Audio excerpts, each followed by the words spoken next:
मनुष्य के जीवन में सबसे बड़ा बोझ उसका डर है। हम जिस चीज से डरते हैं वह वस्तुतः कहीं बाहर मौजूद नहीं होती। उसका निर्माण हमारे भीतर की कल्पना करती है। जब कोई बच्चा अंधेरे कमरे में जाता है तो उसे लगता है कि वहां कोई भूत है, जबकि वास्तव में वहां कुछ भी नहीं होता। यह कल्पना ही डर को जन्म देती है। जिस क्षण हम यह देख पाते हैं कि डर वास्तविकता नहीं बल्कि मन का बनाया हुआ भ्रम है, उसी क्षण हम स्वतंत्र होना शुरू कर देते हैं। डर का जन्म दो कारणों से होता है। भविष्य की अनिश्चितता। हमें यह चिंता रहती है कि आने वाला समय कैसा होगा, नौकरी जाएगी या नहीं, बीमारी आएगी या नहीं, लोग हमें स्वीकार करेंगे या नहीं। ये सब भविष्य की तस्वीरें हैं जिन्हें हमारा मन रचता है। अतीत की स्मृतियां, कभी किसी घटना ने चोट दी हो, असफलता मिली हो या किसी ने धोखा दिया हो, स्मृति बार बार लौटती है और कहती है फिर वही होगा। दोनों ही बातें अब भी में नहीं है। न भविष्य अस्तित्व में है न अतीत। वे केवल विचार के स्तर पर मौजूद हैं और इसीलिए डर भी केवल विचार है, न कि वास्तविकता। वास्तविकता बनाम कल्पना जब हम कहते हैं मुझे सांप से डर लगता है, तो जरूरी नहीं कि सामने वास्तव में सांप हो। अधिकांश समय तो केवल उसके होने की संभावना से ही हम कांपने लगते हैं। यहां अंतर समझना आवश्यक है। यदि सांप वास्तव में मौजूद है और सामने से हमला करता है, तब जो प्रतिक्रिया होगी वह डर नहीं बल्कि जीवन की स्वाभाविक रक्षा क्रिया है। लेकिन जब कोई सांप नहीं है और मन केवल संभावना गढ़ रहा है, तब जो घबराहट उठती है वही वास्तविक डर है। इसलिए डर वस्तु से नहीं, हमारी कल्पना से जुड़ा होता है। वस्तु जितनी वास्तविक होती है, प्रतिक्रिया उतनी सहज होती है, परंतु कल्पना जितनी गहरी होती है, प्रतिक्रिया उतनी ही अस्वाभाविक और बोझिल हो जाती है। समाज और डर समाज ने भी डर को जीवित रखने में बड़ी भूमिका निभाई है। बचपन से हमें कहा जाता है अच्छे से पढ़ोगे नहीं तो असफल हो जाओगे, भगवान को प्रसन्न नहीं किया तो दंड मिलेगा, नियम नहीं माने तो लोग तिरस्कार करेंगे। इन संदेशों ने हमारी चेतना पर गहरा असर डाला है। धीरे धीरे हम यह मानने लगे कि डर के बिना जीवन संभव ही नहीं। लेकिन यह सच्चाई नहीं है। सच तो यह है कि डर की अनुपस्थिति में ही जीवन अपने वास्तविक रंगों में खिला हुआ होता है। डर और प्रेम का विरोधाभास। प्रेम और डर साथ नहीं रह सकते। जहां डर है वहां प्रेम खोखला है, क्योंकि प्रेम तो पूर्ण समर्पण चाहता है और डर हमेशा संदेह पैदा करता है। डर कहता है क्या होगा अगर दूसरा मुझे छोड़ दे। प्रेम कहता है तू है तो सब ठीक है, न भी हो तो भी मैं पूर्ण हूं। इसलिए जो व्यक्ति प्रेम में जीना चाहता है उसे डर की जड़ों को पहचानना होगा। यह समझना होगा कि डर केवल मन का भ्रम है, वास्तविकता नहीं। आत्म जागरूकता ही उपचार, डर को मिटाने का कोई बाहरी उपाय नहीं। आप दवा खा सकते हैं, मंत्र जप सकते हैं, दूसरों की संगति ले सकते हैं, लेकिन डर तब तक रहेगा जब तक उसकी जड़ को न देख ले। और उसकी जड़ केवल जागरूकता से दिखाई देती है। जब आप ध्यान में बैठते हैं और मन की हर हलचल को देखते हैं, तब यह स्पष्ट हो जाता है कि विचार आते जाते हैं। उन्हीं विचारों की भीड़ से डर उत्पन्न होता है। यदि विचार केवल गुजरते बादलों की तरह देखे जाए तो डर का कोई ठिकाना नहीं रह जाता। उदाहरण से समझें, कल्पना कीजिए कि आप रात को अकेले रास्ते पर चल रहे हैं। अचानक झाड़ियों में कुछ खड़खड़ाहट होती है। तुरंत मन कहता है शायद कोई जानवर है या कोई लुटेरा। शरीर में पसीना आने लगता है। पर यदि टॉर्च जला दें और देखें कि वहां केवल हवा से हिलती पत्तियां थीं, तो सारा डर गायब हो जाता है। यह छोटा सा अनुभव वे जीवन का बड़ा प्रतीक है। अधिकतर डर ऐसे ही हैं, मन के बनाए। जैसे ही आप उन्हें रोशनी में देख लेते हैं, वे छूमंतर हो जाते हैं। मृत्यु का भय सबसे बड़ा डर मृत्यु का है, परंतु मृत्यु भी केवल कल्पना से ही भयावह प्रतीत होती है। हमें उसका अनुभव नहीं है, पर हम मान लेते हैं कि यह बहुत दुखदाई होगी। लेकिन जब नींद आती है और हम पूरी तरह शून्य में चले जाते हैं, तब हमें डर नहीं लगता। मृत्यु भी कुछ वैसी ही है, शून्यता में लौटना। जिस दिन हम यह समझ जाते हैं कि मृत्यु भी जीवन का स्वाभाविक हिस्सा है, उस दिन सबसे बड़ा डर समाप्त हो जाता है और तब जीवन पहली बार स्वतंत्र होकर जीने योग्य बनता है। डर से परे जीवन, डर से मुक्त होने का अर्थ है वर्तमान में जीना, हर क्षण को जैसे है वैसे स्वीकार करना, अज्ञात के प्रति खुले रहना। ऐसा जीवन ही रचनात्मक होता है, क्योंकि उसमें प्रयोग करने की हिम्मत होती है, उसमें नया देखने की दृष्टि होती है। जब डर नहीं होता तब जीवन अपने उच्चतम संभावनाओं तक पहुंच सकता है। डर वास्तव में बाहर कहीं नहीं है, यह हमारी कल्पना की उपज है। जब हम यह जान लेते हैं तब धीरे धीरे उसकी पकड़ ढीली पड़ने लगती है। सच यह है कि डर एक कल्पना है और कल्पना को तोड़ा जा सकता है। इसके लिए केवल जागरूकता, प्रेम और वर्तमान में जीने का साहस चाहिए। याद रखिए, जिस क्षण आप डर से परे होते हैं उसी क्षण जीवन एक उत्सव बन जाता है। जीवन की सच्चाई मनुष्य बार बार भूल जाता है कि जीवन का सबसे बड़ा शत्रु कोई बाहरी ताकत नहीं, बल्कि उसका अपना मन है। यह मन ही है जो कल्पनाएं बुनता है और उन्हीं कल्पनाओं के जाल में हमें बांध देता है। जब हम इस जाल को पहचान लेते हैं तब हम मुक्त होने की ओर बढ़ते हैं। ओशो कहते हैं, डर वही है जहां अज्ञान है। जैसे ही प्रकाश आता है अंधकार मिट जाता है, यानी ज्ञान और जागरूकता से डर मिटता है। और जब डर मिटता है तब जीवन में सहजता, प्रेम और आनंद का प्रवाह शुरू होता है। ध्यान और आत्मदर्शन। ध्यान केवल बैठना नहीं है, यह भीतर देखने की कला है।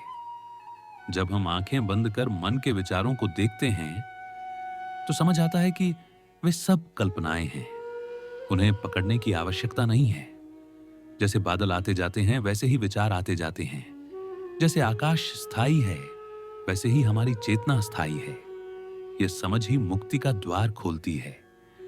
डर रहित जीवन के लाभ डर हटते ही संबंधों में सहजता आ जाती है, कार्य में रचनात्मकता बढ़ जाती है, स्वास्थ्य पर सकारात्मक प्रभाव पड़ता है और सबसे महत्वपूर्ण, जीवन आनंद का उत्सव बन जाता है।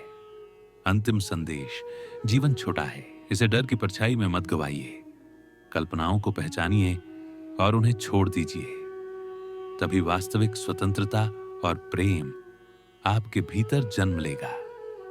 आपसे निवेदन, यदि आपको यह विचार और यह संदेश अच्छा लगा हो तो भक्ति प्रवाह चैनल को सब्सक्राइब कीजिए, जुड़े रहिए ताकि हर नए विचार और प्रेरणा की धारा आप तक पहुंचती रहे। सपोर्ट कीजिए ताकि यह प्रकाश औरों तक भी पहुंच सके। और अपनी सुंदर राय हमें कमेंट में लिखकर जरूर बताइए। आपकी हर एक प्रतिक्रिया हमारे लिए प्रेरणा है। डर मिटे तो जीवन खिले, और जब जीवन खिले तो वह भक्ति का फूल बनकर सबको सुगंध दे। राधे कृष्णा प्रिय मित्रों, मन को जीतना ही असली आजादी है, वरना आदमी अपनी ही इच्छाओं का कैदी बनकर रह जाता है। मनुष्य का सबसे बड़ा साथी और सबसे बड़ी रुकावट दोनों उसका मन है। यह अदृश्य होते हुए भी हमें हर पल नियंत्रित करता है। जब मन शांत और नियंत्रित होता है तो वही साधारण इंसान भी असाधारण काम कर दिखाता है, और जब मन बेकाबू होता है तो बड़ा विद्वान भी साधारण बातों में उलझ कर रह जाता है। भगवत गीता कहती है कि मनुष्य स्वयं अपना मित्र है और स्वयं अपना शत्रु। जिसका मन उसके वश में है उसके लिए यह परम मित्र है, और जो मन के वश में है उसके लिए यही सबसे बड़ा शत्रु है। यह बात केवल शास्त्रीय सिद्धांत नहीं है, बल्कि रोजमर्रा की जिंदगी का अनुभव भी है। सोचिए, कितनी बार आप ठानते हैं कि आज पढ़ाई करेंगे, काम पूरा करेंगे या बुरी आदत छोड़ देंगे, लेकिन कुछ ही समय बाद मन बहक जाता है। कभी मोबाइल खींच लेता है, कभी आलस्य दबा देता है, कभी कोई लालच खींच लेता है। यही मन की गुलामी है, और यही कारण है कि जीवन में ऊर्जा और क्षमता होने के बावजूद लोग अपने लक्ष्य तक नहीं पहुंच पाते। मन को गुलाम बनाने का मतलब यह नहीं कि उसे मार डालना है या दबाना है। इसका मतलब है उसे अपने विवेक और बुद्धि की दिशा में लगाना, मन को साधन बनाना, ताकि यह हमारी प्रगति में सहायक बने, बाधक नहीं। यह वैसा ही है जैसे घोड़े को सारथी लगाम से नियंत्रित करता है। घोड़ा शक्तिशाली होता है, लेकिन यदि बेलगाम दौड़ा तो रथ पलट देगा। अगर नियंत्रित किया जाए तो वही घोड़ा युद्ध में विजय दिला सकता है। आधुनिक विज्ञान भी यही कहता है कि हमारा मस्तिष्क डोपामिन नामक रसायन के पीछे भागता रहता है। सोशल मीडिया, वीडियो गेम, विज्ञापन, ये सब उसी लालसा का फायदा उठाकर हमें खींचते रहते हैं। यदि मन को अनुशासन में न रखा जाए तो यह बाहरी उत्तेजनाओं का दास बन जाता है। ध्यान और अनुशासन को वैज्ञानिक भी इसलिए जरूरी मानते हैं क्योंकि ये मन को नियंत्रण में रखने का प्रशिक्षण देते हैं। पतंजलि योग सूत्र में योग को चित्त वृत्ति निरोध कहा गया है, यानी चित्त की चंचल वृत्तियों का नियंत्रण। यही योग है। मन को गुलाम बनाने का विचार इसी से जुड़ा हुआ है।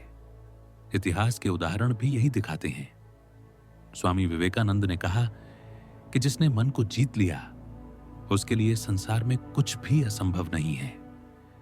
महात्मा गांधी का अहिंसा पर आधारित आंदोलन तभी संभव हुआ क्योंकि उन्होंने अपने मन को भय और क्रोध से मुक्त कर लिया था। आधुनिक वैज्ञानिक जैसे टेस्ला और आइंस्टीन भी घंटों एकाग्र होकर काम कर पाते थे क्योंकि उनका मन साधा हुआ था। हमारे रोजमर्रा के जीवन में मन की गुलामी स्पष्ट दिखती है। कोई व्यक्ति जंक फूड छोड़ना चाहता है लेकिन मन कहता है बस एक बार खा लो, और वह खा लेता है। छात्र पढ़ना चाहता है लेकिन मन कहता है पहले मोबाइल देख लो, और वह घंटों खो जाता है। यह सब मन की दास्ता है। इस दास्ता से निकलने का पहला कदम है जागरूकता। हमें पहचानना होगा कि कब मन हमें नियंत्रित कर रहा है। हमें यह देखना होगा कि इच्छाएं, भय, आलस्य, ये सब मन की चालें हैं, और फिर विवेक की लगाम हाथ में लेनी होगी। मन को अनुशासन में लाने के लिए 3 स्तर हैं: विचारों का अनुशासन, भावनाओं का अनुशासन और कर्म का अनुशासन। विचारों में नकारात्मकता को हटाना और सकारात्मकता लाना, भावनाओं में क्रोध, ईर्ष्या और भय को नियंत्रण में रखना, कर्म में आलस्य छोड़कर सक्रियता अपनाना। जब इन तीनों स्तरों पर मन को काबू में लाया जाता है तो वही मन साधक को ऊंचाइयों तक ले जाता है। याद रखिए, मन को आप जितना गुलाम बनाएंगे उतना ही यह आपकी सफलता का साथी बनेगा। यही जीवन का पहला सबक है, मन का मालिक बनना, उसका दास नहीं। यदि आप इस यात्रा को गहराई से समझना चाहते हैं तो भक्ति प्रवाह चैनल से अवश्य जुड़िए। यहां आपको ध्यान, प्राणायाम और प्रेरणादायी विचार मिलेंगे जो आपके मन को नियंत्रित करने की शक्ति देंगे। अब तक हमने सुना कि मन यदि बेकाबू हो तो यह हमें अपनी इच्छाओं और भावनाओं का दास बना देता है, और यदि काबू में हो तो यही मन हमें ऊंचाइयों तक पहुंचा सकता है। अब प्रश्न यह है कि इसे साधा कैसे जाए। केवल शास्त्र पढ़ लेने या बातें करने से मन अनुशासित नहीं होता। इसके लिए ठोस अभ्यास चाहिए। सबसे पहला अभ्यास है ध्यान। ध्यान का अर्थ केवल आंखें बंद कर बैठ जाना नहीं है। ध्यान का मतलब है मन को एक जगह टिकाना। जैसे किसी बच्चे को खेल खेल में किसी काम में लगाकर चुप कराया जाता है, वैसे ही मन को किसी श्रेष्ठ विचार, मंत्र या श्वास पर टिकाया जाता है। ध्यान का अभ्यास। ध्यान करने का सरल तरीका यह है कि शांत स्थान पर बैठिए, आंखें बंद कीजिए और अपने श्वास पर ध्यान केंद्रित कीजिए। जब आप श्वास लेते हैं तो मन में बस कहिए ले रहा हूं। जब छोड़ते हैं कहिए छोड़ रहा हूं। पहले 5 मिनट करें, फिर धीरे धीरे समय बढ़ाएं। यह अभ्यास मन को बार बार भटकने से रोकता है। धीरे धीरे मन का चंचलपन कम होने लगता है। प्राणायाम का महत्व। ध्यान के साथ साथ प्राणायाम भी मन को नियंत्रित करने का सशक्त साधन है। जब श्वास नियंत्रित होती है तो मन भी स्थिर होता है। सरल प्राणायाम है अनुलोम विलोम। बाईं नासिका से श्वास लीजिए, दाईं से छोड़िए, फिर दाईं से लीजिए और बाईं से छोड़िए। यह अभ्यास न केवल शरीर को ऊर्जा देता है बल्कि मन की बेचैनी को भी शांत करता है। आत्मसंवाद। मन को समझाना। मन को गुलाम बनाने का एक और व्यावहारिक उपाय है आत्मसंवाद। मन कभी कभी जिद्दी बच्चे की तरह व्यवहार करता है। यदि आप उसे डांटेंगे तो वह और हट करेगा, लेकिन यदि आप प्रेम और तर्क से समझाएंगे तो वह मान जाएगा। जब मन आलस्य दिखाए और कहे कल करेंगे, तब आप स्वयं से कहिए नहीं, यही सही समय है। यदि अब भी नहीं करेंगे तो अवसर चला जाएगा। यह आंतरिक संवाद मन को दिशा देने का तरीका है। दिनचर्या का अनुशासन। मन को साधने के लिए शरीर और जीवन में अनुशासन जरूरी है। यदि जीवन असंगठित है तो मन भी अस्थिर रहेगा। हर दिन निश्चित समय पर उठिए और सोइए। भोजन का समय नियमित रखिए। कार्य और विश्राम का संतुलन बनाइए। जब दिनचर्या व्यवस्थित होती है तो मन अपने आप नियंत्रित होता है। छोटे संकल्प, बड़े परिणाम। मन को जीतने के लिए बड़े बड़े संकल्पों की जगह छोटे छोटे संकल्प करना चाहिए। जैसे आज मैं आधा घंटा मोबाइल से दूर रहूंगा और किताब पढ़ूंगा। जब यह पूरा होता है तो मन को विश्वास होता है कि आप मालिक हैं। धीरे धीरे छोटे संकल्प बड़े बदलाव में बदल जाते हैं। उदाहरण से समझें, मान लीजिए एक छात्र पढ़ाई करना चाहता है लेकिन मन मोबाइल की ओर खींचता है। यदि वह हर दिन तय करे कि पहले 30 मिनट पढ़ाई करेगा और उसके बाद ही मोबाइल देखेगा तो धीरे धीरे यह आदत बन जाएगी। कुछ ही हफ्तों में मन मोबाइल का दास नहीं रहेगा बल्कि पढ़ाई की ओर झुक जाएगा। निष्कर्ष, मन को गुलाम बनाने का अर्थ केवल दमन करना नहीं बल्कि उसे सही दिशा देना है। ध्यान, प्राणायाम, आत्मसंवाद और दिनचर्या का अनुशासन, ये 4 साधन मन को साधने की कुंजी हैं। हमने अब सुना कि ध्यान, प्राणायाम, आत्मसंवाद और दिनचर्या जैसे उपाय मन को अनुशासित करने में कितने उपयोगी हैं। अब आगे बढ़ते हैं और देखते हैं कि जब मन अनुशासन में आता है तो जीवन में ऊर्जा, आत्मबल और सकारात्मक परिवर्तन किस तरह से जन्म लेते हैं। जब मन साधा जाता है तो सबसे पहला परिवर्तन ऊर्जा स्तर में आता है। साधारण व्यक्ति भी अनुभव करता है कि उसका आलस्य कम हो गया है और उसके भीतर कुछ नया करने की प्रेरणा उठ रही है। यह ऊर्जा केवल शारीरिक नहीं होती बल्कि मानसिक और भावनात्मक ऊर्जा भी होती है। आमतौर पर व्यक्ति अपनी ऊर्जा इच्छाओं, भय, चिंता और अस्थिरता में बर्बाद करता है। मन बेकाबू हो तो ऊर्जा का बड़ा हिस्सा उलझनों और भ्रम में खर्च होता है। लेकिन जब मन को दिशा दी जाती है तो वही ऊर्जा केंद्रित होकर परिणामकारी बनती है। इसे ऐसे समझिए जैसे सूर्य की रोशनी। सामान्य स्थिति में सूर्य का प्रकाश फैला हुआ रहता है, इसलिए उसका प्रभाव साधारण होता है।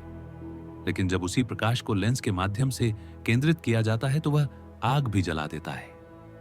यही अंतर है बिखरे हुए मन और केंद्रित मन में। अनुशासित मन आत्मबल को भी बढ़ाता है। आत्मबल का अर्थ है कठिन परिस्थितियों में टिके रहने की शक्ति। जीवन में चुनौतियां हर किसी के सामने आती हैं। जो व्यक्ति मन के वश में होता है वह पहली कठिनाई में हार मान लेता है, लेकिन जिसने मन पर अधिकार पाया है वह विपरीत परिस्थितियों में भी डटा रहता है। उसका मन कहता है, डरो मत, टिके रहो, आगे बढ़ो। यह आत्मबल इच्छा शक्ति, विल पावर से जुड़ा है। इच्छा शक्ति बिना मन के अनुशासन के स्थिर नहीं रह सकती। उदाहरण के लिए, कोई व्यक्ति संकल्प करता है कि वह सुबह जल्दी उठेगा। यदि उसका मन साधा हुआ है तो वह अलार्म बजते ही उठ जाएगा। यदि मन बेकाबू है तो वह बार बार कहेगा, थोड़ा और सो लो, और संकल्प टूट जाएगा। इच्छा शक्ति तभी मजबूत रहती है जब मन मालिक के आदेश को मानता है। सकारात्मक भावनाएं भी अनुशासित मन का स्वाभाविक परिणाम है। जब मन शांत होता है तो भीतर करुणा, दया और प्रसन्नता जैसी भावनाएं स्वतः उत्पन्न होती हैं। वहीं अस्थिर मन में क्रोध, ईर्ष्या और भय बार बार उभरते हैं। जैसे स्थिर झील में चांदनी सुंदर दिखाई देती है, वैसे ही नियंत्रित मन में सकारात्मक भावनाएं चमकती हैं। यहां एक महत्वपूर्ण बिंदु है। सकारात्मक सोच केवल आशावाद नहीं है। यह कोई कृत्रिम ढांचा नहीं है कि मन में दुख हो और हम बार बार कहें सब अच्छा है। वास्तविक सकारात्मकता तब आती है जब मन नियंत्रित और स्थिर हो। जब मन शांत होता है तभी व्यक्ति परिस्थितियों को संतुलन से देख पाता है और सही निर्णय ले पाता है। इसका प्रत्यक्ष प्रभाव कार्यक्षमता, प्रोडक्टिविटी पर भी पड़ता है। अनुशासित मन कार्यों को प्राथमिकता देना सीखता है। वह समय का दुरुपयोग नहीं करता।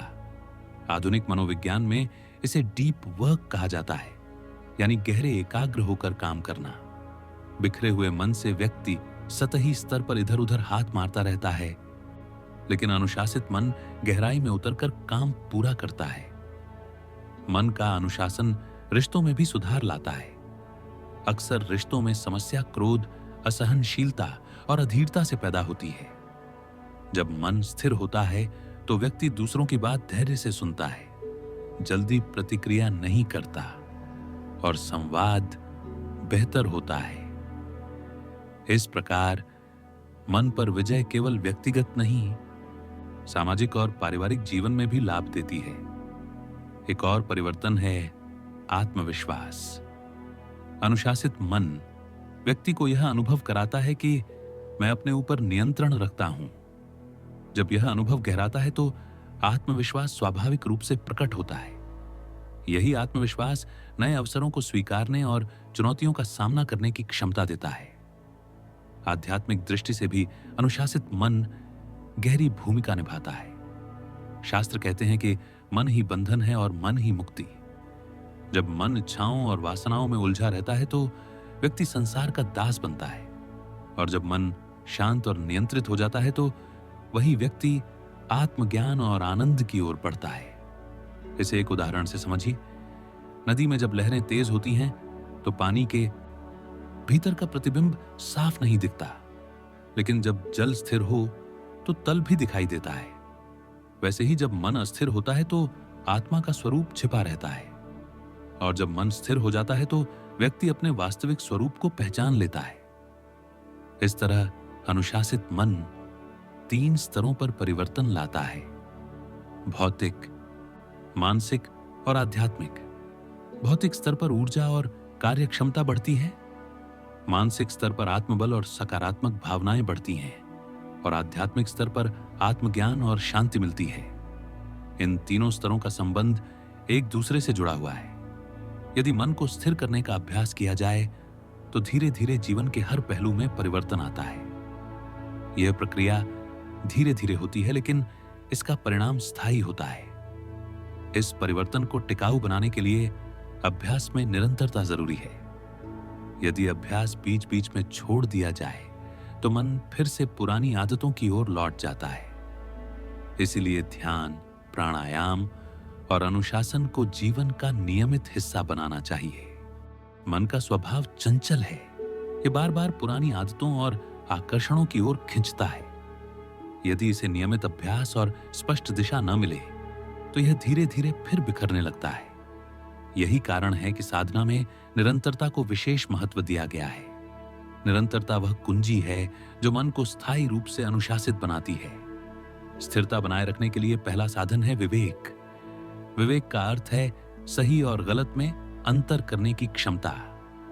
जब मन किसी इच्छा या प्रलोभन की ओर खींचता है तब विवेक ही हमें रोकता है।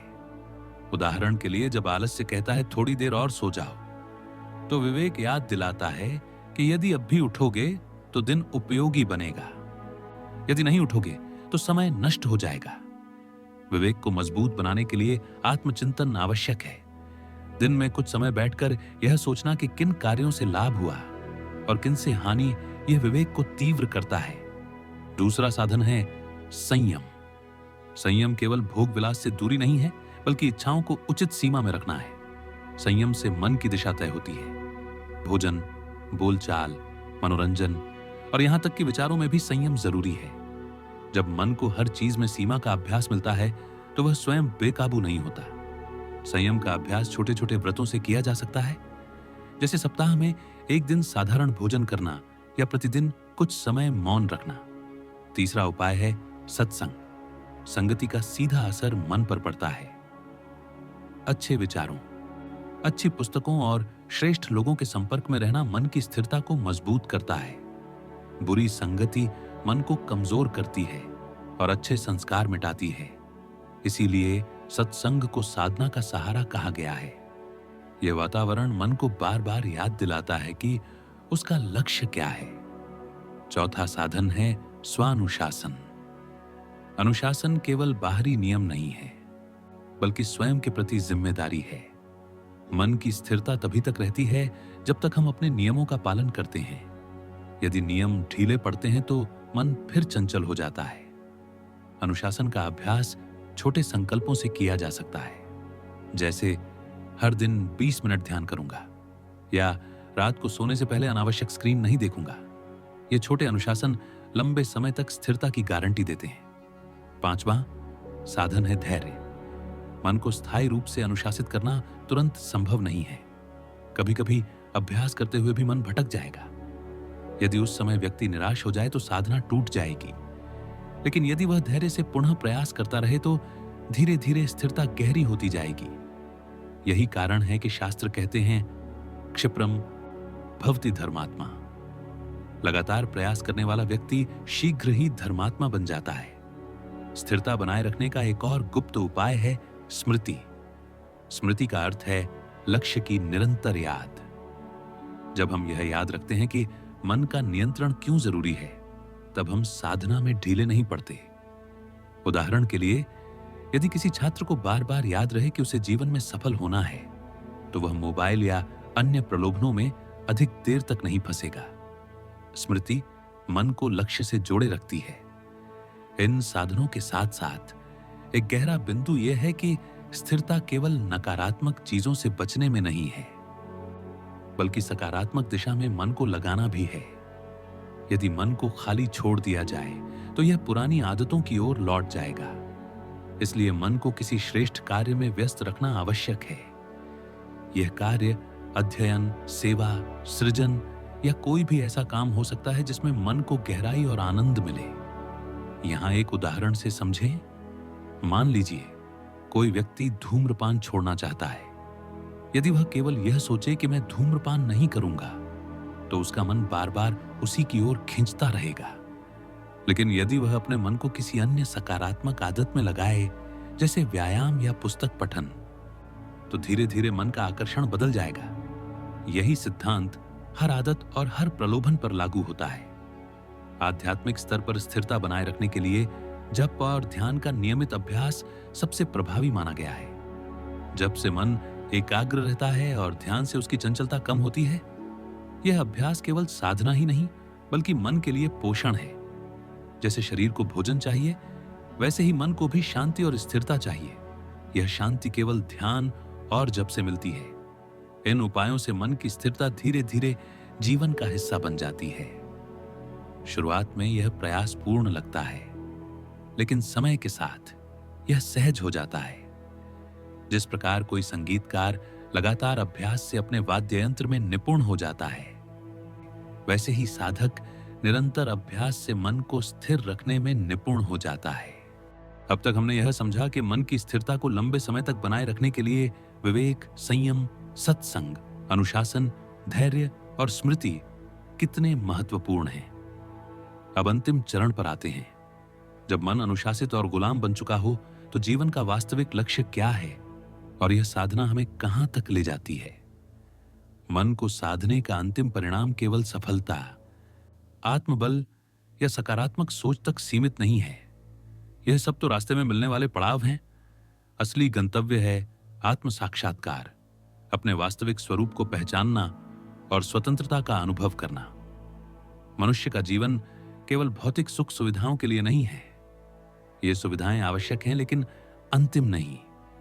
यदि मनुष्य केवल इन्हीं में उलझा रह जाए, तो वह मन की चंचलता का ही शिकार बना रहता है।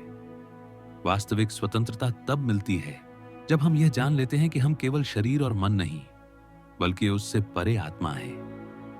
मन की गुलामी से मुक्त होकर जब साधक आत्मा का अनुभव करता है, तो उसके जीवन का दृष्टिकोण पूरी तरह बदल जाता है। उसे न तो सफलता का अहंकार छूता है, न असफलता का भय। वह भीतर से इतना संतुलित हो जाता है कि परिस्थितियां चाहे कैसी भी हों, उसकी शांति भंग नहीं होती। यही वह अवस्था है जिसे गीता में स्थित प्रज्ञ कहा गया है। इस यात्रा का सुंदर पहलू यह है कि जब व्यक्ति आत्म साक्षात्कार की ओर बढ़ता है, तो उसके जीवन में करुणा और सेवा की भावना स्वतः प्रकट होती है। वह केवल अपनी उन्नति के लिए नहीं जीता, बल्कि दूसरों की भलाई के लिए भी कार्य करता है। यह ऊर्जा और सकारात्मकता समाज में भी फैलती है। यही भक्ति का महत्व स्पष्ट होता है। भक्ति का अर्थ केवल पूजा पाठ नहीं है, बल्कि अपने अहंकार को छोड़कर ईश्वर या सत्य के प्रति समर्पित होना है। जब मन नियंत्रित होता है और अहंकार शांत होता है, तब भक्ति सहज रूप से हृदय में जागती है। यह भक्ति जीवन को सौंदर्य, शांति और पूर्णता प्रदान करती है। मन को गुलाम बनाकर साधक धीरे धीरे समझता है कि जीवन केवल व्यक्तिगत उपलब्धियों की श्रृंखला नहीं, बल्कि आत्मा और परमात्मा के मिलन की यात्रा है। यही मिलन जीवन का अंतिम लक्ष्य है। अब इस पूरी यात्रा को समाप्त करते हुए एक बात स्पष्ट है, मन को अनुशासित करने की साधना किसी विशेष वर्ग या आयु के लिए नहीं, बल्कि हर व्यक्ति के लिए आवश्यक है। चाहे वह छात्र हो, गृहस्थ हो, साधु हो या वैज्ञानिक, सभी के लिए यह पथ समान रूप से लाभकारी है। आपसे विशेष निवेदन है कि भक्ति प्रवाह चैनल को सब्सक्राइब कीजिए। इससे जुड़े रहकर आप इस साधना और प्रेरणा की धारा में निरंतर आगे बढ़ सकेंगे। साथ ही चैनल को सपोर्ट कीजिए ताकि यह संदेश और अधिक लोगों तक पहुंच सके। और अंत में एक सुंदर सा कमेंट अवश्य लिखिए। आपकी कुछ पंक्तियां न केवल हमारा उत्साह बढ़ाएंगी, बल्कि दूसरों को भी प्रेरित करेंगी। राधे कृष्ण प्रिय मित्रों, जिंदगी में सबसे बड़ा सवाल यही बन जाता है कि जब बाहर वाले परेशान करें तो हम किसी तरह से संभाल भी लेते हैं, लेकिन जब वही तकलीफ अपने ही लोगों से मिले तो क्या करें? बाहर वालों की बात को नजरअंदाज करना आसान है, लेकिन अपनों की कही गई बात दिल के भीतर गहरे उतर जाती है। यह स्थिति केवल एक भावनात्मक चुनौती नहीं, बल्कि मानसिक धैर्य की परीक्षा भी होती है। अगर यह बातें आपके मन को छू रही हैं, तो आपसे निवेदन है कि भक्ति प्रवाह चैनल को सब्सक्राइब कीजिए। इस संदेश को अपने 3 दोस्तों के साथ जरूर शेयर कीजिए ताकि वे भी इस विचारधारा से प्रेरणा पा सकें। और अंत में एक सुंदर सा कमेंट कीजिए ताकि आपकी अनुभूति और आपके अनुभव वे इस चर्चा को और गहराई दें। अब बात करें उस पीड़ा की जो अपने ही लोगों से मिलती है। जब अपने परेशान करते हैं तो हमारे मन में सबसे पहले जो चोट लगती है वह अपेक्षा से जुड़ी होती है। हम उनसे आशा रखते हैं कि वे हमें समझेंगे, हमारा साथ देंगे और हमारी कठिनाइयों में हमारे साथ खड़े रहेंगे। लेकिन जब वही अपेक्षा टूटती है, तब मन में तूफान खड़ा हो जाता है। अपेक्षा जितनी गहरी होती है, चोट भी उतनी ही गहरी लगती है। यदि कोई अजनबी कठोर वचन कहे तो हम उसे अनदेखा कर सकते हैं, लेकिन वही शब्द जब अपने कहें तो वे दिल को चीरते हैं, जैसे जख्म पर नमक डाल दिया गया हो। यही कारण है कि अपनों की चोट हमें ज्यादा असहनीय लगती है। अब सवाल उठता है, ऐसी स्थिति में क्या करना चाहिए? क्या तुरंत प्रतिक्रिया देनी चाहिए या धैर्य रखना चाहिए? तुरंत प्रतिक्रिया देने का अर्थ है रिश्तों को और उलझा देना। शब्दों का वार एक और चोट पैदा करता है। और धैर्य रखने का अर्थ है अपने मन को नियंत्रित करना, परिस्थिति को ठंडे दिमाग से देखना। धैर्य कमजोरी नहीं है, बल्कि यह बुद्धिमानी का संकेत है। अक्सर अपने हमें क्यों परेशान करते हैं? कई बार कारण सीधा नहीं होता। कभी यह ईर्ष्या के कारण होता है, कभी गलतफहमी से, कभी उनकी अधूरी अपेक्षाओं से और कभी उनकी अपनी तकलीफ से, जिसे वे हमारे ऊपर निकाल देते हैं। इसलिए यह मान लेना कि वे हमें जानबूझकर दुख देना चाहते हैं हमेशा सही नहीं होता। कई बार वे खुद भी अपनी उलझनों में फंसे होते हैं। यहीं से आत्मसंयम का अभ्यास शुरू होता है। जब कोई अपमानजनक बात कहे तो तुरंत जवाब देने के बजाय कुछ देर मौन रहिए। खुद से पूछिए, क्या यह बात वास्तव में मेरे लिए सच है? यदि हां, तो सुधार कीजिए। यदि नहीं, तो उसे वहीं छोड़ दीजिए। यही आत्मनियंत्रण की शक्ति है। भगवत गीता में श्री कृष्ण कहते हैं, जो सुख दुख में समान रहता है वही स्थिर बुद्धि है। अर्थात यदि अपने कुछ कहकर हमें दुख दें तो हमें उसे उसी तरह लेना चाहिए जैसे कोई बाहर वाला कह दे। सच्ची शक्ति वही है जो अपने भावों पर नियंत्रण रख सके। व्यावहारिक रूप से देखें तो अगर अपने बार बार परेशान कर रहे हों तो उनसे थोड़ी दूरी बना लीजिए। दूरी का अर्थ यह नहीं कि रिश्ता तोड़ दीजिए, बल्कि बातचीत को सीमित कर दीजिए। इस तरह से आप वातावरण को हल्का रख सकते हैं और धीरे धीरे उन्हें भी अपने व्यवहार पर सोचने का अवसर मिलेगा। लेकिन सबसे बड़ी शिक्षा यह है कि हमें अपनी खुशी का स्रोत केवल दूसरों पर निर्भर नहीं रखना चाहिए। जब खुशी का आधार आत्मनिर्भरता में होता है तो चाहे कोई कुछ भी कहे, हमारा मन टूटता नहीं। आत्मनिर्भरता का अर्थ है आत्मविश्वास और आत्मसंतोष। इस पूरी स्थिति में एक बात स्पष्ट होती है, जब अपने परेशान करें तब हमें आहत होने से अधिक आत्मनियंत्रण और समझदारी की आवश्यकता होती है। यह केवल रिश्तों की नहीं, बल्कि हमारे धैर्य और चरित्र की भी परीक्षा होती है। जब अपने ही हमें परेशान करते हैं तो केवल उनके शब्द या व्यवहार तकलीफ नहीं देते, बल्कि भीतर कहीं अहंकार और ममता भी चोट खाते हैं। अहंकार इस कारण दुखी होता है कि उन्होंने मेरी इज्जत नहीं की, और ममता दुखी होती है क्योंकि जिससे सबसे ज्यादा अपनापन था उसी ने चोट दी। यही दोनों तत्व, अहंकार और ममता, मिलकर हमारी पीड़ा को और गहरा कर देते हैं।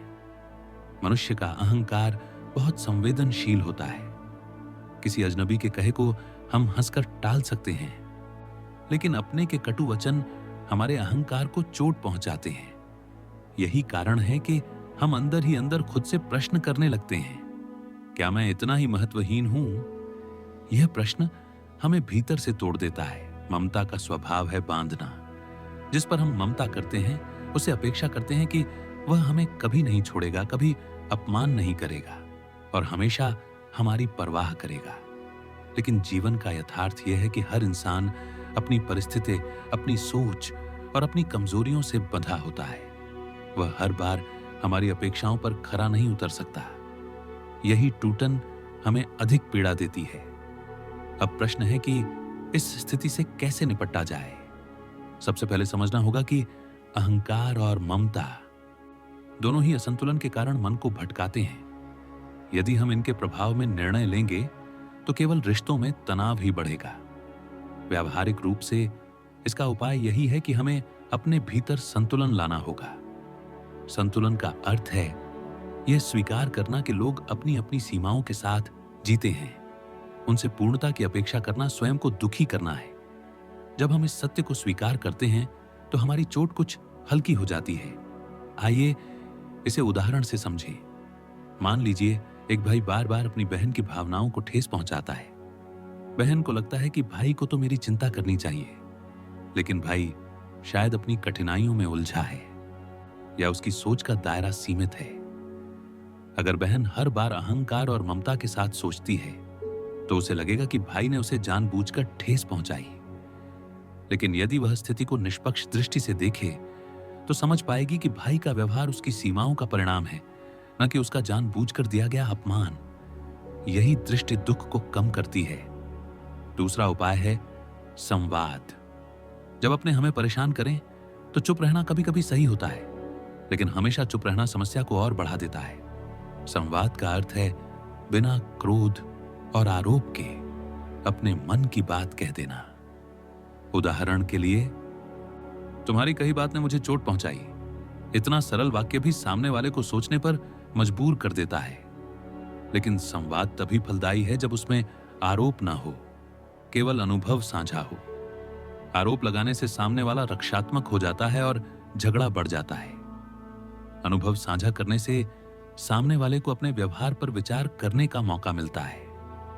तीसरी बात है दूरी। हर बार हमें यह निर्णय लेना पड़ता है कि किस रिश्ते को कितनी ऊर्जा देनी है। यदि कोई अपने बार बार हमें परेशान करता है और कोई सुधार नहीं होता तो उससे मानसिक दूरी बनाना आवश्यक है। दूरी का अर्थ यह नहीं कि रिश्ता तोड़ दिया जाए, बल्कि केवल उतना ही संपर्क रखा जाए जितना आवश्यक हो। इससे हमारा मन भी सुरक्षित रहता है और सामने वाला भी धीरे धीरे यह महसूस करता है कि उसका व्यवहार संबंधों को कमजोर कर रहा है। अब आते हैं आत्मबल पर। जब अपनों की चोट हमें भीतर से हिला देती है तब आत्मबल ही हमें संभालता है। आत्मबल का स्रोत बाहरी लोग नहीं, बल्कि स्वयं का मन है। आत्मबल बढ़ाने का सबसे बड़ा उपाय है आध्यात्मिकता। चाहे प्रार्थना हो, ध्यान हो या भक्ति, ये सब मन को यह सिखाते हैं कि असली सहारा भीतर से आता है, बाहर से नहीं। ध्यान का अभ्यास इस संदर्भ में विशेष उपयोगी है। जब हम प्रतिदिन कुछ समय शांति में बैठकर अपने विचारों को देखते हैं दिलसेक, तो धीरे धीरे यह समझ आने लगता है कि हमारे भीतर जो भाव उठते हैं वे स्थायी नहीं हैं। जैसे लहरें आती हैं और चली जाती हैं, वैसे ही भाव भी आते हैं और चले जाते हैं। यह समझ हमें अपनों की चोट को अस्थायी मानने की शक्ति देती है। इसके अलावा जीवन का एक बड़ा सत्य है, हर व्यक्ति अपनी यात्रा में व्यस्त है। कभी कभी अपने हमें इसलिए परेशान करते हैं क्योंकि वे स्वयं अपनी समस्याओं से जूझ रहे होते हैं। वे अपनी निराशा या क्रोध हमारे ऊपर निकाल देते हैं। यदि हम इसे समझ पाए तो उनके व्यवहार से उतना आहत नहीं होंगे। यहां एक और दृष्टि उपयोगी है, करुणा की दृष्टि। जब हम यह सोचते हैं कि शायद सामने वाला भी दुखी है, इसलिए ऐसा कर रहा है, तो हमारे भीतर की कटुता कम हो जाती है।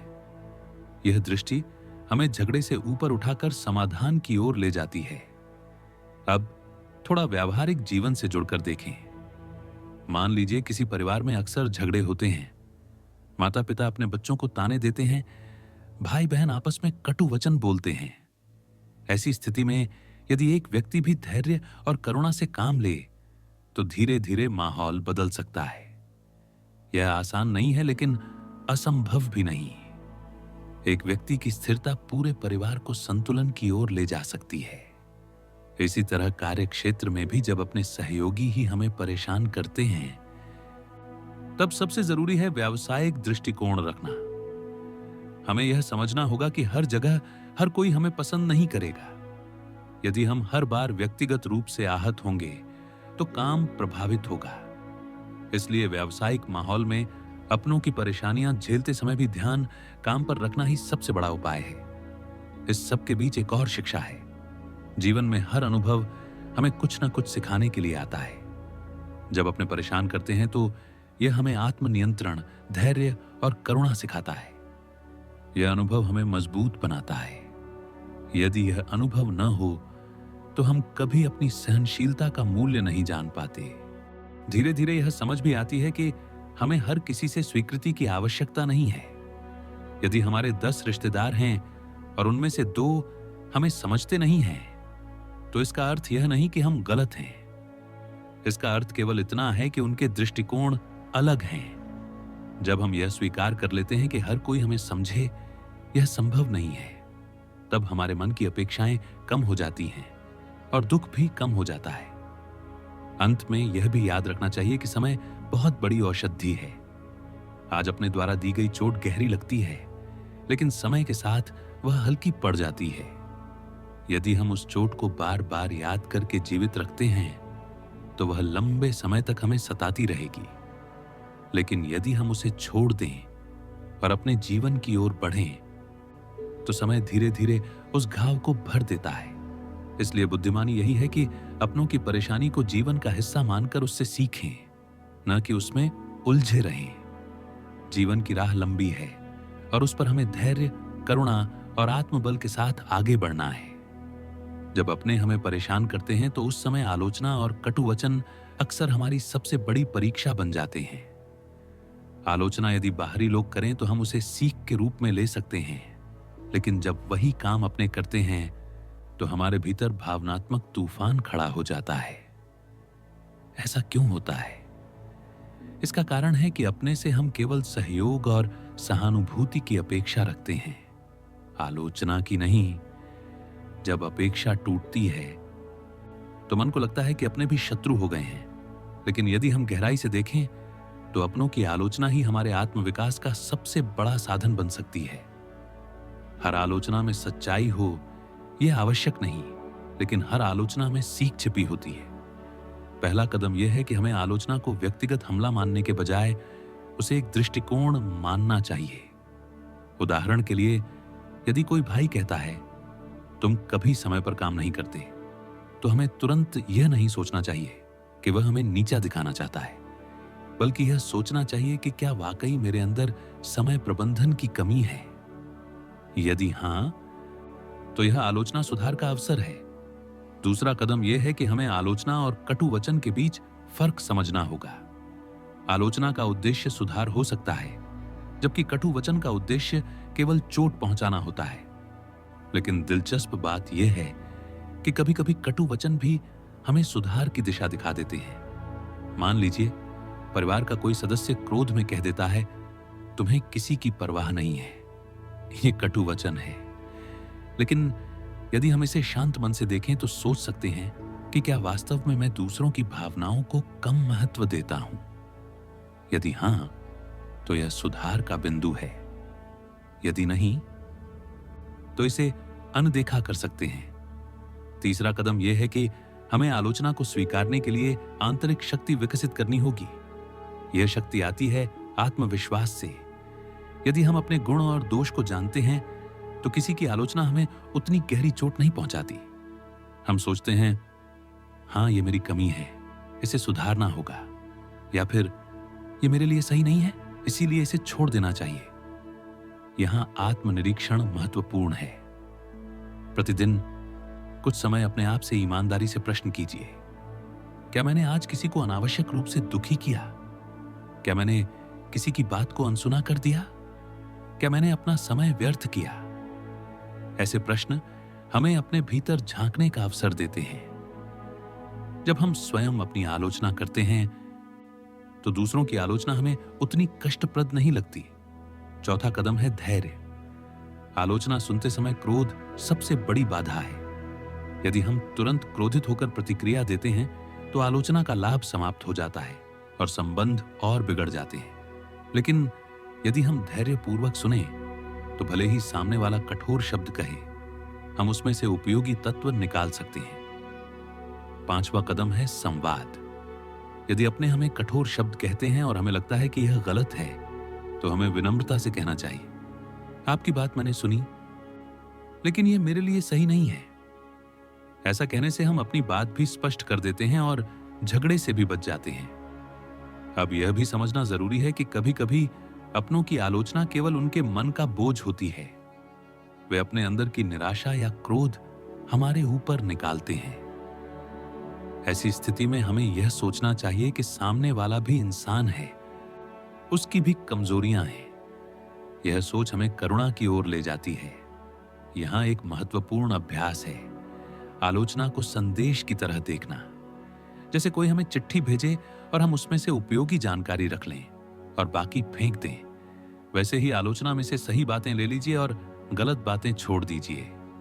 यह दृष्टि हमें संतुलन देती है। अब आइए एक और पहलू पर विचार करें। अपनों की आलोचना से आत्मविकास कैसे होता है? जब अपने हमें बार बार हमारी कमियों पर ध्यान दिलाते हैं तो हमें यह सोचने का अवसर मिलता है कि क्या मैं वास्तव में वैसा ही हूं जैसा वे कह रहे हैं? यदि हां, तो यह सुधार का अवसर है। यदि नहीं, तो यह आत्मविश्वास का अभ्यास है। उदाहरण के लिए, यदि परिवार का कोई सदस्य हमेशा कहता है कि तुम बहुत आलसी हो, तो हमें यह देखना चाहिए कि क्या वास्तव में आलस्य मेरी कमजोरी है? यदि है, तो इसे सुधारना चाहिए। यदि नहीं, तो इस आलोचना को केवल एक दृष्टिकोण मानकर छोड़ देना चाहिए। आलोचना को आत्मविकास का साधन बनाने का एक और तरीका है उसे प्रेरणा में बदलना। यदि कोई कहता है कि तुम सफल नहीं हो सकते, तो इसे चुनौती की तरह स्वीकार कीजिए। यह सोचिए कि मैं अपने प्रयास से साबित करूंगा कि मैं सफल हो सकता हूं। यह दृष्टि नकारात्मक शब्दों को सकारात्मक ऊर्जा में बदल देती है। अब थोड़ा आध्यात्मिक दृष्टिकोण से देखें। शास्त्रों में कहा गया है कि आलोचना करने वाला व्यक्ति हमारे लिए छिपा हुआ गुरु है, क्योंकि वह हमें हमारी कमियों का आईना दिखाता है। अब थोड़ा आध्यात्मिक दृष्टिकोण से देखें। शास्त्रों में कहा गया है कि आलोचना करने वाला व्यक्ति हमारे लिए छिपा हुआ गुरु है, क्योंकि वह हमें हमारी कमियों का आईना दिखाता है। यदि हम इसे स्वीकार कर लें तो आलोचक भी हमारे जीवन में उपयोगी बन जाता है। महात्मा कबीर ने कहा था, निंदक नियरे राखिए आंगन कुटी छवाए। अर्थात आलोचक को पास रखिए, क्योंकि वह हमें बार बार हमारी कमियों की याद दिलाता है और हमें सुधार की ओर ले जाता है। इस दृष्टि से देखें तो अपनों की आलोचना हमें और मजबूत बना सकती है। अब व्यावहारिक जीवन में इसे कैसे लागू करें? जब भी अपने आलोचना करें तुरंत प्रतिक्रिया देने के बजाय चुपचाप सुने। भीतर से सोचिए कि इसमें कितनी सच्चाई है। यदि सच्चाई है तो सुधार कीजिए, यदि नहीं है तो छोड़ दीजिए। आलोचना को अवसर मानिए, अपमान नहीं। यह अभ्यास धीरे धीरे हमारे जीवन को संतुलित कर देता है। अंततः यह समझ आना चाहिए कि अपनों की आलोचना जीवन का हिस्सा है। इससे डरने की जरूरत नहीं, बल्कि इसे आत्मविकास का साधन बनाना चाहिए। जब हम इस दृष्टि से आलोचना को देखते हैं तो वह हमें चोट नहीं पहुंचाती, बल्कि हमें ऊंचा उठाती है। जब अपने केवल आलोचना तक सीमित न रहें, बल्कि जानबूझकर हमें नीचे दिखाने की कोशिश करें या हमारे खिलाफ षड्यंत्र रचें, तब स्थिति और कठिन हो जाती है। यह केवल शब्दों का वार नहीं रहता, बल्कि हमारे आत्मविश्वास, प्रतिष्ठा और कभी कभी जीवन की दिशा पर भी असर डालता है। इस समय मानसिक संतुलन बनाए रखना सबसे बड़ी चुनौती होती है। सबसे पहले समझना आवश्यक है कि षड्यंत्र या बदनामी की कोशिश प्रायः ईर्ष्या से जन्म लेती है। जब कोई हमारे भीतर वह गुण या उपलब्धि देखता है जो उसके पास नहीं है, तो कभी कभी उसका अहंकार उसे यह स्वीकारने नहीं देता। नतीजा यह होता है कि वह हमें नीचा दिखाने की कोशिश करता है। यह स्वभाव नया नहीं है। इतिहास गवाह है कि बड़े से बड़े संतों और महापुरुषों को भी अपने ही लोगों से विरोध और षड्यंत्र झेलना पड़ा है। ऐसे समय में सबसे बड़ा खतरा यह होता है कि हम आवेश में आकर पलटवार कर दें। पलटवार क्षणिक संतोष देता है, लेकिन लंबे समय में संबंधों को और अधिक बिगाड़ देता है। इसलिए पहला उपाय यही है कि तुरंत प्रतिक्रिया न दी जाए। भीतर से यह सोचना चाहिए कि सामने वाले का व्यवहार उसकी समस्या है, मेरी नहीं। अब प्रश्न उठता है, क्या हमें चुपचाप अन्याय सहना चाहिए? इसका उत्तर है नहीं। चुप रहना तभी तक उचित है जब तक सामने वाला केवल शब्दों या तानों तक सीमित हो। लेकिन यदि वह हमारे काम, सम्मान या अवसर को हानि पहुंचाने लगे, तो आत्मसम्मान की रक्षा करना जरूरी है। अंतर केवल इतना है कि प्रतिक्रिया आवेश में नहीं, बल्कि विवेक के साथ होनी चाहिए। व्यावहारिक दृष्टिकोण से इसका उपाय है तथ्यों पर टिके रहना। जब कोई हमारे बारे में गलत बातें फैलाए, तो हमें भावनाओं में बहने के बजाय सच्चाई को प्रस्तुत करना चाहिए। उदाहरण के लिए, यदि कार्यस्थल पर कोई हमारा नाम खराब करने की कोशिश करता है, तो हमें अपने काम की गुणवत्ता और परिणामों के जरिए जवाब देना चाहिए। काम स्वयं हमारा बचाव करता है। एक और उपाय है आत्मविश्वास का कवच। यदि हमें अपने गुणों और कर्मों पर भरोसा है, तो दूसरों के षड्यंत्र हमें भीतर से नहीं तोड़ पाते। आत्मविश्वास का अर्थ यह नहीं कि हम दूसरों की बात को अनदेखा कर दें, बल्कि यह कि हम अपने मूल्य को जानते हों। जब भीतर यह विश्वास होता है कि मैं जैसा हूं, सही हूं, तब सामने वाले की नकारात्मकता हमें उतनी चोट नहीं पहुंचाती। अब आध्यात्मिक दृष्टिकोण से देखें तो यह स्थिति भी एक परीक्षा है। जब कोई हमें जानबूझकर नीचा दिखाता है, तब वास्तव में यह हमारे धैर्य और संयम की कसौटी है। यदि हम टूट जाएं, तो सामने वाला सफल हो जाता है, लेकिन यदि हम शांत और दृढ़ बने रहें, तो उसकी नकारात्मकता अंततः उसी पर लौटती है। शास्त्रों में कहा गया है कि दुष्ट का हथियार अंततः उसी को चोट पहुंचाता है। यहां एक और बिंदु समझना जरूरी है। हर षड्यंत्र या बदनामी का असर केवल उतना ही होता है जितना हम उसे स्वीकार करते हैं। यदि हम भीतर से विचलित न हों, तो धीरे धीरे समय भी सामने वाले की सच्चाई उजागर कर देता है। समय सबसे बड़ा न्यायाधीश है। अब व्यावहारिक जीवन में इसे कैसे अपनाएं? यदि परिवार में कोई सदस्य लगातार हमें नीचा दिखाता है, तो उससे बहस में पड़ने के बजाय दूरी बनाएं। जितना हो सके उसकी बातों को महत्व न दें। यदि कार्यस्थल पर षड्यंत्र हो, तो अपने काम को और बेहतर बनाएं और सच्चाई को सही माध्यम से सामने लाएं। यदि समाज में बदनामी की कोशिश हो, तो अपने चरित्र और आचरण से ही जवाब दीजिए। इन तीनों स्तरों पर एक ही सिद्धांत काम करता है। अपने कर्म और सत्य को मजबूत बनाइए। झूठ और षड्यंत्र क्षणिक होते हैं, लेकिन सत्य और कर्म स्थायी होते हैं। इस समय एक और अभ्यास मददगार होता है, आत्मसंवाद। जब कोई हमें बार बार नीचा दिखाने की कोशिश करता है, तो हमारे भीतर संदेह उठता है क्या सचमुच मैं उतना अच्छा नहीं हूं? यही संदेह हमें सबसे ज्यादा कमजोर करता है। इसे दूर करने का उपाय है प्रतिदिन अपने आप से सकारात्मक संवाद करना। जैसे, मैं ईमानदारी से प्रयास कर रहा हूं, मेरी मेहनत व्यर्थ नहीं जाएगी, सत्य की जीत अवश्य होगी। ये वाक्य हमारे मन में शक्ति भरते हैं। अब इस बात को भी समझना चाहिए कि हर षड्यंत्र का सामना अकेले नहीं करना पड़ता। कभी कभी हमें विश्वास पात्र लोगों से सहयोग लेना चाहिए। मित्र, परिवार का कोई दूसरा सदस्य या कार्यस्थल का कोई विश्वसनीय सहयोगी हमें मानसिक सहारा दे सकता है। अकेले बोझ उठाने की तुलना में साझा करना हमेशा हल्का कर देता है। यहां एक और पहलू है, क्षमा का। जब अपने हमें बार बार चोट पहुंचाते हैं तब मन में क्रोध भरना स्वाभाविक है, लेकिन क्रोध हमें अंदर से खाता है। यदि हम सामने वाले को क्षमा कर दें तो वास्तव में हम अपने मन को मुक्त करते हैं। क्षमा का अर्थ यह नहीं कि हम भूल जाएं या उसे सही मान लें, बल्कि यह कि हम अपने भीतर के बोझ को छोड़ दें। जीवन में कई बार ऐसा होता है कि वही लोग जो कभी हमारे खिलाफ षड्यंत्र रचते हैं, समय के साथ बदल जाते हैं। जब उन्हें अपने कर्मों का परिणाम मिलता है तब वे स्वयं समझते हैं। यदि उस समय हमने मन में करुणा रखी हो तो संबंध भी सुधर सकते हैं। इसलिए जहां तक संभव हो, दिल में करुणा और क्षमा का भाव बनाए रखना बुद्धिमानी है। अंततः यह स्पष्ट है कि जब अपने जानबूझकर हमें परेशान करें या नीचा दिखाएं, तो सबसे बड़ा उपाय है आत्मबल, धैर्य और सत्य पर टिके रहना। यह स्थिति कठिन है, लेकिन यह हमें मजबूत भी बनाती है।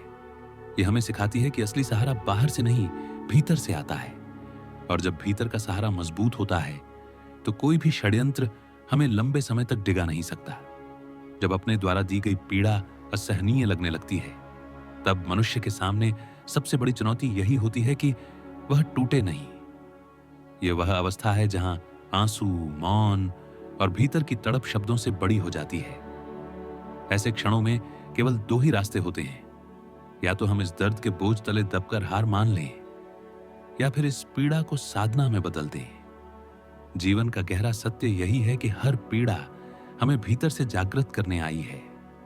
जब अपने हमें धोखा देते हैं, ताने देते हैं या हमारा अपमान करते हैं, तो वह हमें यह याद दिलाने का अवसर है कि असली शक्ति दूसरों पर निर्भर रहने में नहीं, बल्कि अपने भीतर की रोशनी को पहचानने में है। यही वह जगह है जहां आध्यात्मिक साधना सबसे बड़ा सहारा बनती है। जब मन कहता है अब सहन नहीं होता, तब साधना कहती है ये तुम्हारी शक्ति की परीक्षा है। साधना का अर्थ केवल मंत्र जप या ध्यान नहीं है, बल्कि यह है कि हम अपने विचारों को शांति दें, अपने भीतर की ऊर्जा को संभालें और जीवन की दिशा को सकारात्मक बनाएं। ध्यान की शक्ति को समझें। जब भी भीतर दर्द का तूफान उठे, कुछ समय शांत बैठकर केवल अपने श्वास को देखिए। धीरे धीरे भीतर का शोर कम होगा और एक आंतरिक स्थिरता महसूस होगी। यही स्थिरता हमें वह ताकत देती है कि अपनों की दी हुई पीड़ा भी हमें तोड़ न पाए। इसके साथ साथ भक्ति का मार्ग सबसे सरल और सबसे गहरा उपाय है। जब इंसान अपने प्रियजनों से ठगा हुआ महसूस करता है, तब ईश्वर के प्रेम में डूबना ही उसे सहारा देता है। भक्ति का अर्थ है, हे प्रभु, जब सबने साथ छोड़ दिया तब भी तुम मेरे साथ हो। यह भाव हमें असीम शांति और साहस देता है। यदि हम इतिहास और संतों के जीवन पर नजर डालें तो पाएंगे कि लगभग हर महापुरुष को अपने ही लोगों से विरोध सहना पड़ा। भगवान राम को वनवास अपने ही परिवार से मिला। भगवान कृष्ण को बार बार अपनों के षड्यंत्र का सामना करना पड़ा। मीरा को अपने ही परिवार से विरोध मिला, लेकिन उन्होंने इन सबको ईश्वर भक्ति और आत्मबल से साधना का हिस्सा बना लिया। यही दृष्टि हमें भी अपनानी होगी। अब प्रश्न है, इस दर्द को शक्ति में कैसे बदला जाए? पहला कदम है स्वीकृति। जब हम पीड़ा को स्वीकार लेते हैं तभी उसे बदल पाते हैं। अस्वीकार करने से केवल आंतरिक संघर्ष बढ़ता है। दूसरा कदम है साधना। प्रार्थना, ध्यान, नाम जप, ये सब भीतर की अग्नि को शांत करते हैं। तीसरा कदम है कर्म। अपने दर्द को केवल भीतर दबाकर न रखें, बल्कि उसे प्रेरणा बनाकर जीवन में सकारात्मक कर्म की ओर लगाएं। उदाहरण के लिए, यदि परिवार का कोई सदस्य बार बार हमें नीचा दिखाता है, तो हम उसके कटु शब्दों से टूटने के बजाय यह संकल्प कर सकते हैं कि मैं अपने जीवन में कुछ ऐसा करूंगा कि मेरी पहचान मेरे कर्म से होगी, न कि उनके शब्दों से। यही दृष्टि दर्द को ऊर्जा में बदल देती है।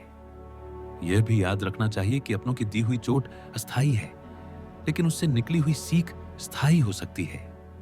यदि हम हर चोट को एक शिक्षा की तरह लें, तो धीरे धीरे हमारा व्यक्तित्व और मजबूत होता जाएगा। अब अंतिम और सबसे गहरी बात, क्षमा। क्षमा केवल सामने वाले के लिए नहीं, बल्कि अपने लिए है। जब हम अपनों को क्षमा करते हैं तो वास्तव में हम अपने हृदय को हल्का करते हैं। बिना क्षमा के मन का बोझ लगातार हमें दबाता रहता है, लेकिन क्षमा कर देने पर हम स्वतंत्र हो जाते हैं। यह क्षमा तभी संभव है जब हम यह मान लें कि हर इंसान अपनी सीमाओं से बंधा है। जिसने हमें चोट दी, उसने अपनी परिस्थिति और अज्ञानता से प्रभावित होकर ऐसा किया। यह सोच हमारे भीतर करुणा जगाती है, और करुणा ही क्षमा को जन्म देती है। जीवन की यात्रा में यही सबसे बड़ी सीख है। अपनों की पीड़ा हमें भीतर से तोड़ने नहीं, बल्कि गढ़ने आई है। यदि हम इसे समझ लें, तो कोई भी कठिनाई हमें जीवन की राह से डिगा नहीं सकती। अब इस पूरे विचार प्रवाह को यहीं पर एक सुंदर आह्वान के साथ रोकते हैं। यदि आपको यह विचार हृदय को छू रहे हैं, तो भक्ति प्रवाह चैनल को सब्सक्राइब कीजिए। इस प्रयास को आगे बढ़ाने और निरंतर बनाए रखने के लिए चैनल को सपोर्ट कीजिए। अपने अनुभव और भावनाएं साझा करने के लिए एक सुंदर पंक्ति में कमेंट कीजिए, ताकि यह विचारधारा और गहराई पाए। और अंत में इसे अपने दोस्तों के साथ शेयर कीजिए, क्योंकि शायद किसी और को भी यही संदेश अब भी सबसे ज्यादा जरूरी है। जय श्री कृष्णा। राधे राधे।